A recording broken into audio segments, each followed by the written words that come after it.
Well, if you're a chauffeur that regularly transports more than 4 people at any one time, you ought already know that the choice of vehicles to do this in luxury are severely limited. So I'm checking out one of those limited options, the Mercedes V-Class.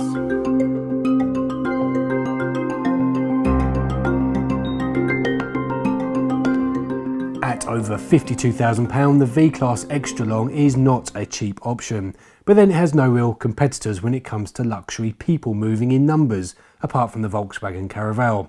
This AMG Line model is fitted with the superb agility control suspension, giving it an extremely soft ride. But the real party trick in this V-Class is hidden in the boot.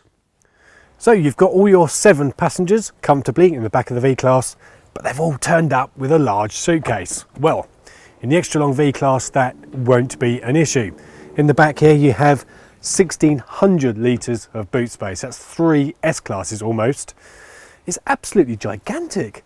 Here's a large suitcase. I think we could probably get, I would say, 10 of those in there quite comfortably. The only issue you do have is this huge tailgate. That's about 1.5 meters long. So if you are a bit limited for space, maybe at the airport or in the city somewhere, you could have an issue. However, again, Mercedes have put a little bit of thought into that. And just press this button here, the window will open, gives you access to any smaller luggage. The V-Class replaced the Viano in 2014 and offers whole new levels of luxury in the attempt of making it the ultimate choice for chauffeurs wanting space and versatility. And on first impressions, it certainly feels more special than it ever has done. However, large people carriers like this always have the same issue. You see, the problem with vehicles like these is that ultimately they're vans with seats in the back, so they're very difficult to get really luxurious in the back. But to be fair, the V-Class does not a bad job of it at all. This nappa leather is quite nice, really good and soft, good quality stitching. There's some carbon fibre trim with some prominent cup holders, very useful. I would like to see more lighting across the ceiling just to help clients with their newspapers and magazines.